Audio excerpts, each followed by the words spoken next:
Subscribe कीजिए student point academy channel को और बेल आइकन को दबाइए स्टडी से रिलेटेड वीडियो सबसे पहले देखने के लिए।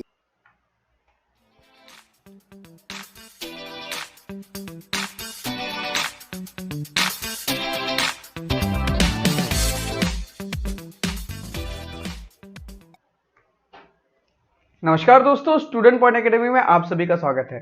फ्रेंड्स, आज का हमारा ये दूसरा टॉपिक है। This is video number 2, lesson number 4, environment management का ये है पार्ट नंबर 2 और इसमें हम करने वाले हैं इन्वायरमेंटल कंजर्वेशन के बारे में। इसके पहले के जो 2 टॉपिक है वो हमने एक ही वीडियो में कवर किए थे। अगर आपने उस वीडियो को नहीं देखा है तो please watch that video. Okay, उस वीडियो की लिंक जो है ऊपर आई बटन में दी हुई है। और अगर आप इस चैनल पर नए हैं या फिर आपने हमारे चैनल को अभी तक सब्सक्राइब नहीं किया तो प्लीज सब्सक्राइब चैनल और बेल आइकन को दबाना ना भूलें ताकि हमारे वीडियो के सारे अपडेट और नोटिफिकेशन आपको मिलते रहे। तो आइए स्टूडेंट्स फटाफट स्टार्ट करते हैं।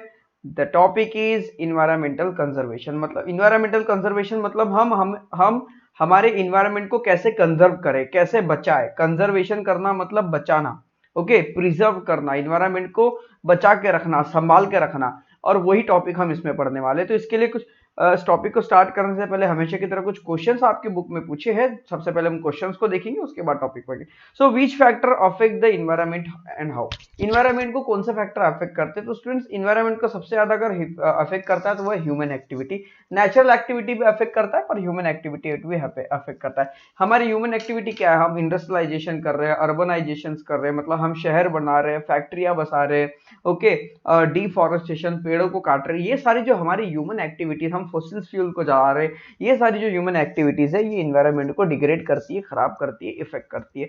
साथ ही साथ अगर नेचुरल एक्टिविटीज देखे, जैसे फ्लड हो गया, अर्थक्वेक हो गया, वॉल्केनिक इरप्शन हो गया, ये भी कुछ ऐसे नेचुरल एक्टिविटीज है जो इन्वायरमेंट पर इफेक्ट करती है। So what will happen if number of consumer in environment goes on increasing gradually? वैसे यहाँ पर कंज्यूमर नहीं, यहाँ पर प्रेडिएटर होना चाहिए था, ओके, पर कंज्यूमर और प्रेडिएटर दोनों को रखते हुए मैं क्वेश्चंस का मतलब आपको समझाऊंगा, इसका आंसर दूंगा। What will happen if number of consumer in environment goes on increasing gradually? मान लीजिए नंबर ऑफ कंज्यूमर बहुत ज्यादा बढ़ते जा रहे हैं, कंज्यूमर बहुत ज्यादा बढ़ते जा रहे हैं, ओके, प्रोड्यूसर की बात करिए, कंज्यूमर की। अगर यहाँ पे कंज्यूमर बढ़ते ही चले जाएंगे तो उस कंज्यूमर की नीड को फुलफिल करने वाले प्रोड्यूसर की संख्या कम हो जाएगी, ओके। अरे एक पेड़ कितने लोगों को खाना खिलाएगा? अब मान लीजिए पेड़ एक ही है और लोग बढ़ते जा रहे हैं उसे खाने वाले, ओके, उसके फल खाने वाले, तो भाई उनको वो चीजें मिल ही नहीं पाएंगी। तो एक समय ऐसा आ जाएगा कि भूखमरी के कारण लोग मर जाएंगे। अब दूसरी बात देखिए, अब प्रेडिएटर को लेते, कंज्यूमर को हटा दो, प्रेडिएटर को ले लो। प्रेडिएटर मतलब जो शिकारी, जो लायन और टाइगर्स होते हैं, okay. What happen if the number of consumer, if number of predator in environment goes on increasing gradually? मान लीजिए बहुत सारे लायन टाइगर के नंबर्स बहुत ज्यादा बढ़ गए तो क्या होगा? तो जितने भी जो प्राइमरी कंज्यूमर और जो कंज्यूमर हैं, ओके, जो प्लांट को खा के जिंदा रहते हैं, उन सभी एनिमल को ये प्रेडिएटर खा जाएंगे। अब प्रेडिएटर पूरे एनिमल को खा जाएंगे तो एक दिन एनिमल्स खत्म हो जाएंगे, और एनिमल्स खत्म हो जाएंगे तो प्रेडिएटर के लिए खाना नहीं बचेगा, और प्रेडिएटर्स भी एक बार फिर कुछ दिनों में सारे के सारे खत्म हो जाएंगे, ओके। तो ये सारा इफेक्ट पड़ता है। So what will be effect on industry establish on river bank on the river ecosystem? तो देखिए, अगर नदी के किनारे अगर इंडस्ट्री को स्टैब्लिश कर दिया जाए तो उस रिवर के इकोसिस्टम पर क्या इफेक्ट पड़ने वाला है? तो आइए देखते हैं। अगर मान लीजिए एस्टैब्लिश कर दिया इंडस्ट्री को रिवर बैंक में, मतलब नदी के किनारे, तो acid, alkali, toxic metal, oil, grease, dyes, pesticide और रेडियो एक्टिव मटेरियल, ये सारी की सारी चीजें नदी में छोड़ दी जाएगी, रिवर में, ताकि वो वहां से बह के चले जाए। तो ये क्या होगा? इससे वाटर का इकोसिस्टम खराब हो जाएगा, वाटर कंटीमिनेटेड हो जाएगा, पानी दूषित रह जाएगा, जहरीला बन जाएगा, पीने लायक नहीं रहेगा, और साथ में वाटर में जो एक्वेटिक लाइफ है, जो जलीय जीवन है, that is plant and animal, ये भी खत्म होते चले जाएंगे, इनकी भी लाइफ पर बैड इफेक्ट पड़ने वाला। So when some natural factor of environment and some artificial polluted factor harm the environment, it create imbalance between various factor of the environment and ultimately affect the existence of biotic factor। तो देखिए students, चाहे वो natural factor हो या artificial polluted factor हो, चाहे naturally हो या आर्टिफिशियली हो, जो भी पॉल्यूशन होता है, जो भी प्रदूषण जिसके भी कारण होता है, वो हमारे इन्वायरमेंट को डायरेक्टली इफेक्ट करता है, जिस कारण इन्वायरमेंट का इम्बैलेंस होता है, मतलब बैलेंस बिगड़ जाता है और ये डायरेक्टली बायोटिक फैक्टर पर इफेक्ट करता है। ओके, तो नेचुरल फैक्टर क्या हो जाएंगे? अर्थक्वेक हो गया, वॉल्केनिक इरप्शन हो गया, फ्लड हो गया, स्ट्रॉम हो गया, ये सारी चीज। और आर्टिफिशियल मतलब आर्टिफिशियल पॉल्यूशन, जो मैन मेड द्वारा जो पॉल्यूशन हो रहा है अर्बनाइजेशन, इंडस्ट्रियलाइजेशन के कारण। Okay, so observe and feel the information. Observe the environment around you and complete the following flow chart. ये फ्लो चार्ट देखिए, फ्लो चार्ट ज्यादातर एग्जाम में पूछे जाते हैं। ओके, तो देखिए फैक्टर अफेक्टिंग इन्वायरमेंट, इन्वायरमेंट पर इफेक्ट करने वाले फैक्टर दो तरह हैं, एक नेचुरल फैक्टर और दूसरा man made factor. Natural factor में होंगे earthquake, forest fire, tsunami, flood, स्ट्रोम, volcanic eruption वगैरह एक्सेट्रा। ओके, आपको जितना यहाँ पे ध्यान में आए उतना और ज्यादा लिख सकते हैं। मैन मेड फैक्टर क्या हो गए? जैसे डिफॉरेस्टेशन, जंगल को काटना। Okay, burning fossil fuel, fossil fuel को का ज्यादा यूज करना, उससे क्या होगा? पॉल्यूशन होगा। वेस्ट मटेरियल का ज्यादा यूज करना, सॉरी वेस्ट मटेरियल को बराबर डिस्पोज ना करना, वेस्ट मटेरियल को कहीं पर भी फेंक देना, वेस्ट मटेरियल का सही तरह से डिस्पोज ना करना, उसे पानी में फेंक देना, इससे इन्वायरमेंट इम्बैलेंस होगा। ओवर हंटिंग, अगर हम ज्यादा शिकार करते हैं तो उससे भी इन्वायरमेंट इम्बैलेंस हो जाता है। सो देखिए इस के बारे में हमने इसके पिछले वाले वीडियो में भी बात की थी और फिर से हम कहेंगे, the earth is sufficient to satisfy everyone's need but not the greed. मतलब अर्थ जो है वो हमारी सेटिस्फाई, हमारी जरूरतों को पूरी करने के लिए बनी है। हमारे अर्थ में जो जितनी भी चीजें वो हमारी जरूरतें पूरी करने के लिए, हमारा लालच पूरा करने के लिए नहीं है। अगर अर्थ में जो नेचुरल चीजें जो है, नेचुरल सोर्सेज का यूज अगर आप ग्रीड के लिए करोगे तो ये हमारे लिए नुकसानदायक होगा। और ये बहुत महान सेंटेंस एक महान इंसान ने कहा, that is father of our nation, Mahatma Gandhi. So at present many environment problem have been arise due to effect of various natural and artificial factor on the earth। देखिए अर्थ में नेचुरल और आर्टिफिशियल दोनों तरह के फैक्टर्स होते रहते हैं। नेचुरल फैक्टर मतलब क्या है वो हमने अभी पढ़ा था, और आर्टिफिशियल फैक्टर दोनों के बारे में। तो नेचुरल और आर्टिफिशियल फैक्टर दोनों की वजह से इन्वायरमेंट में प्रॉब्लम्स होती है। ओके, जिसके कारण इन्वायरमेंट अफेक्टेड हो जाता है। So environmental pollution is one of those main factor, और इसलिए इन्वायरमेंट पॉल्यूशन के लिए दो मेन फैक्टर है, दैट इज नेचुरल फैक्टर और एक है मैनमेड फैक्टर। नेचुरल फैक्टर तो हमेशा नहीं होता, पर मैनमेड फैक्टर सबसे ज्यादा नेचर को अफेक्ट करता है। Generally कंटिमिनेशन of any material is it pollution. तो किसी भी मटेरियल का कंटिमिनेशन होना, चाहे वो एयर हो, वाटर हो, सॉइल हो, कुछ भी हो, किसी भी चीज का कंटिमिनेशन, कंटिमिनेशन का हिंदी मतलब होता है दूषित। तो किसी भी वस्तु, किसी भी चीज का दूषित होना यानी पॉल्यूशन होना। पानी दूषित हो गया, वाटर पॉल्यूशन। हवा दूषित हो गई, एयर पॉल्यूशन। मिट्टी दूषित हो गई, सॉइल पॉल्यूशन। समझ में आ रहा? So unnecessary and unacceptable changes in the surrounding environment due to natural event or human activities, it's called as environmental pollution। देखिए unnecessary unacceptable change मतलब ऐसे चेंज ऐसा बदलाव जिसकी प्रकृति को जरूरत नहीं है, ऐसा बदलाव जिसके कारण नेचर को अफेक्ट होगा। ऐसा चेंजेस हमारे सराउंडिंग में, इन्वायरमेंट में होना, चाहे वो नेचुरल इवेंट से हो या ह्यूमन एक्टिविटीज से हो, ऐसे होने वाले बदलाव को ही हम इन्वायरमेंट पॉल्यूशन कहते हैं। दैट इज डायरेक्ट और indirect changes in physical, chemical and biological properties of air, water and soil which will be harmful to human and other living beings is environmental pollution. तो जो direct या indirect changes physical, chemical या biological properties में changes हो, चाहे air में physical changes हो या एयर में बायोलॉजिकल चेंजेस हो या एयर में केमिकल चेंजेस हो। ओके, एयर में फिजिकल चेंजेस क्या होगा? एक सिंपल सी बात, जैसे एयर की बात ले तो एयर में फिजिकल चेंजेस क्या होगा? अचानक से तूफान आ जाएगा, दैट इज फिजिकल चेंजेस। तो ये क्या करेगा? मतलब तहस नहस कर देगा, इससे भी पॉल्यूशन होगा। ओके, एयर में केमिकल मिल जाएगा, दैट इज केमिकल ज्यादा मिल गया तो केमिकली चेंजेस हो गया। तो इस तरह से सॉइल में चेंजेस होना, वाटर में चेंजेस होना। ओके, तो इसमें क्या हो जाएगा? कि ह्यूमन के लिए ये हार्मफुल बन जाएगा, ह्यूमन बीइंग के लिए, इन्वायरमेंट के लिए, और इसी चेंजेस को हम इन्वायरमेंट पॉल्यूशन कहते हैं। So various reasons like pollution various reasons like population explosion, जैसे बहुत सारे रीजंस होते हैं, जैसे पॉपुलेशन एक्सप्लोजन, अचानक से जनसंख्या का बढ़ जाना, फास्ट इंडस्ट्रियलाइजेशन, बहुत स्पीड में हम फैक्ट्रीज के नंबर ऑफ फैक्ट्रीज बढ़ाए जा रहे हैं, and indiscriminate use of natural resources, मतलब नेचुरल रिसोर्सेस का बहुत ज्यादा यूज करना जिसमें कोई कंट्रोल नहीं है, और डिफॉरेस्टेशन मतलब बहुत ज्यादा पेड़ काटते जाना, unplanned urbanization are responsible for environment pollution. Unplanned urbanization, अगर कोई शहर हम बसा रहे उसको प्री प्लान से बसाए तो उससे निकलने वाला कचरा, वेस्ट, गंदापन, ये सही तरीके से डिस्पोज किया जाएगा। पर अगर हमने एक ऐसा शहर बना लिया जिसका कोई प्लान नहीं है, अनप्लान अर्बनाइजेशन है, उसमें से निकलने वाला कचरा, उसमें से निकालने वाला गंदा पानी, इन सब के लिए बहुत ज्यादा प्रॉब्लम्स हो जाती है। तो ये सब क्या है? ओके, ये सब अलग अलग रीजन है या अलग अलग सोर्सेस है जिसके कारण पॉल्यूशन होते जा रहा है। जैसे कि पॉपुलेशन, बहुत ज्यादा पॉपुलेशन बढ़ जाएगी तो प्रॉब्लम होगी, ज्यादा इंडस्ट्री, ज्यादा फैक्ट्री बढ़ जाएगी तो प्रॉब्लम होगी, नेचुरल रिसोर्स का बहुत ज्यादा यूज कर लिए तो प्रॉब्लम होगी, बहुत ज्यादा पेड़ काट लिए तो प्रॉब्लम होगी, अनप्लान्ड अर्बनाइजेशन, सही तरह से अगर शहर ना बसाया जाए तो प्रॉब्लम होगी। तो इन सब से पॉल्यूशन होगा। So first, which are the type of pollution?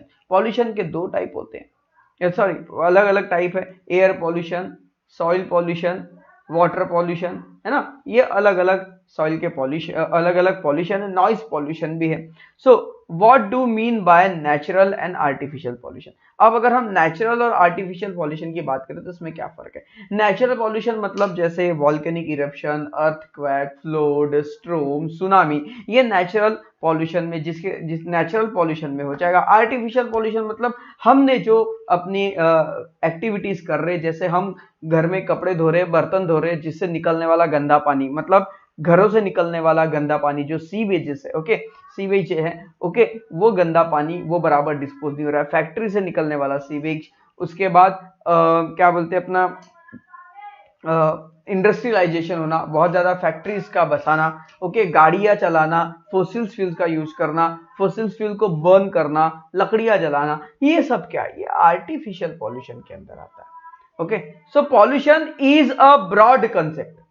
Pollution जो है ये एक बहुत बड़ी कंसेप्ट है। Various type of pollution like that of air, water, sound, soil, thermal, light pollution occur around us. हमारे आसपास इतने सारे तरह के पॉल्यूशन होते हैं। उन पॉल्यूशन के बारे में देखिए तो कौन कौन से? That is air pollution, water pollution, sound pollution, soil pollution, thermal pollution, light pollution and pollution occur around us. Ultimate adverse effect of all these is an existence of all living organism, and out of these environmental conservation has become the need of our।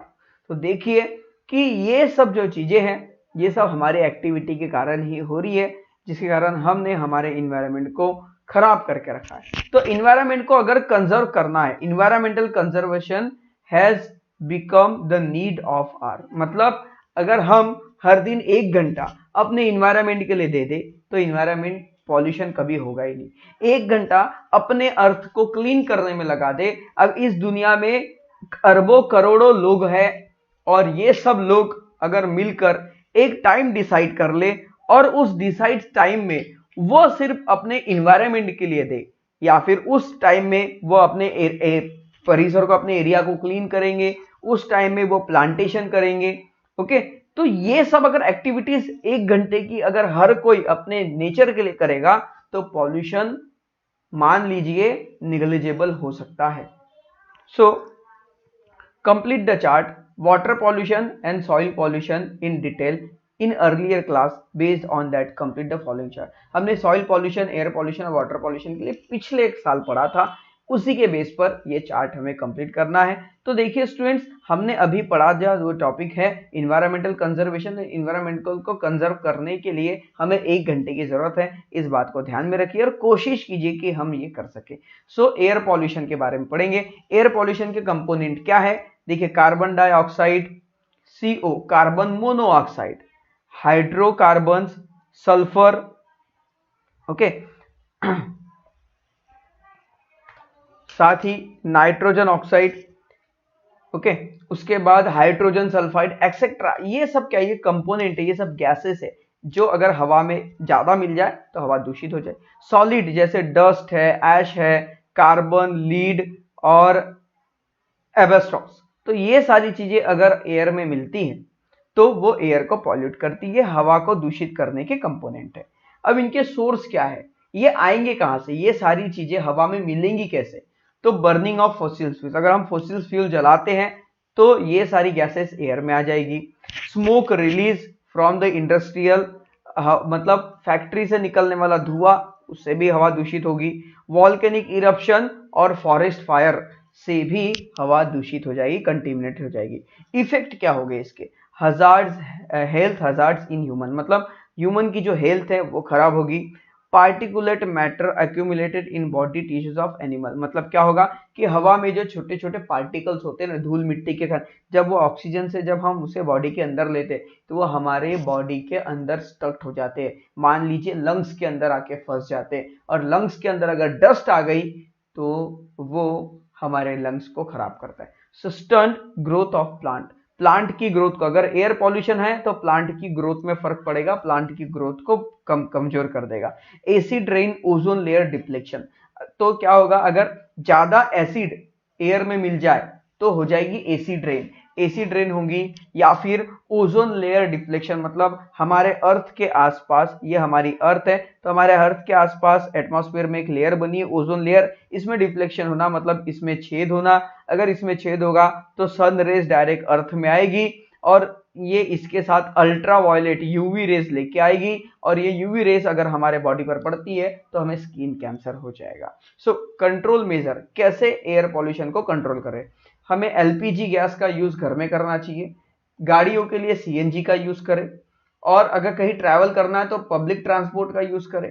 Reduce use of fossils, जो fossils fuel होता है या fossils चीजें होती है उनका use करना बंद कर दे, ओके, कम कर दे।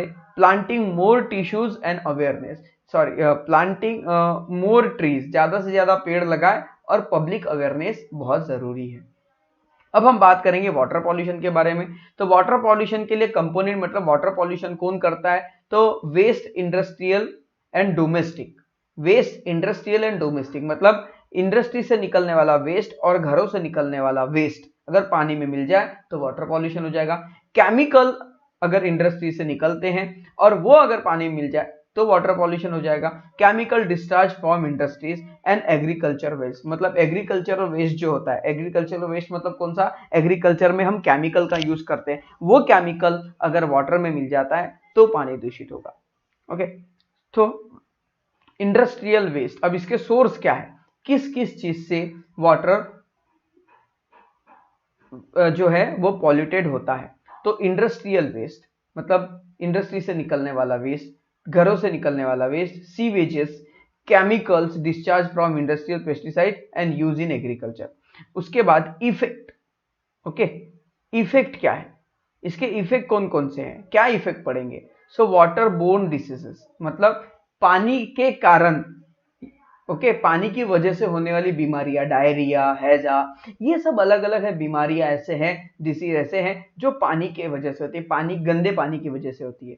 And disorders reduce aquatic plant and animal, जैसे कि अगर ये जो वाटर है, मतलब कंटिन्यूटेड वाटर अगर पानी में मिल जाएगा तो एक्वेटिक प्लांट मतलब पानी में रहने वाले प्लांट और एनिमल दोनों की लाइफ को ये डेंजर में लेके आएगा।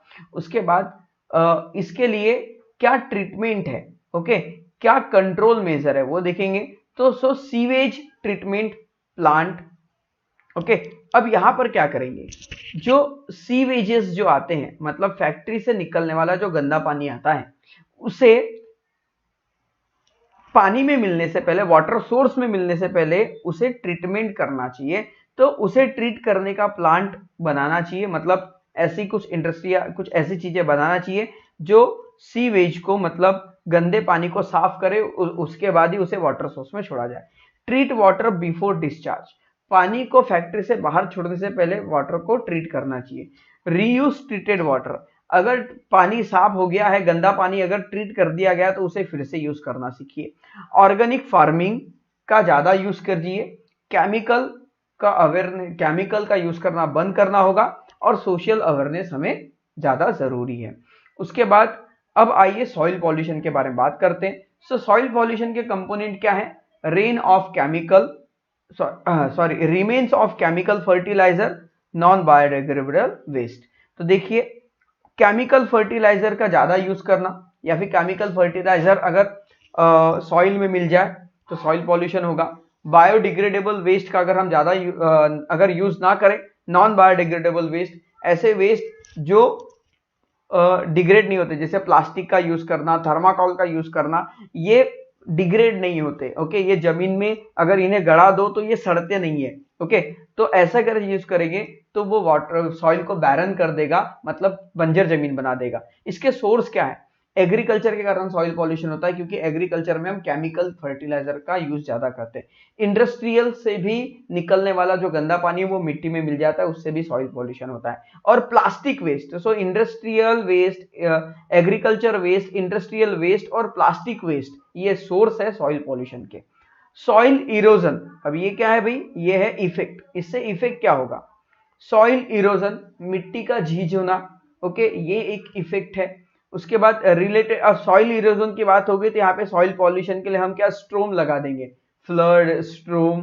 ओके, तूफान जो होता है उससे सॉइल इरोजन, जैसे देखिए तूफान आता है तो एक जगह की मिट्टी उड़ के दूसरी जगह जाती है तो सॉइल इरोजन, उस एरिया से मिट्टी कम हो जाती है। Retarded growth of plant, plant की ग्रोथ में फर्क पड़ेगा, क्रॉप्स की ग्रोथ में फर्क पड़ेगा।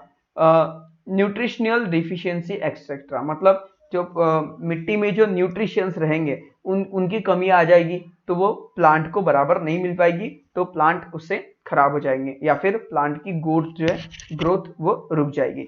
कंट्रोल यूज ऑर्गेनिक फर्टिलाइजर, ज्यादा से ज्यादा फर्टिलाइजर, ऑर्गेनिक फर्टिलाइजर का यूज करें। Avoid over use of chemical का यूज करना अवॉइड कर दे। पेस्टिसाइड का यूज करना कम करें। ओके, और फर्टिलाइजर का यूज करना कम करें। ओके, मतलब अगर हम ऑर्गेनिक फर्टिलाइजर यूज करेंगे तो अच्छा है। ऑर्गेनिक सारी चीजें ऑर्गेनिक यूज कर दिए, केमिकल, पेस्टिसाइड्स और केमिकल फर्टिलाइजर इनका यूज करना बंद करना होगा।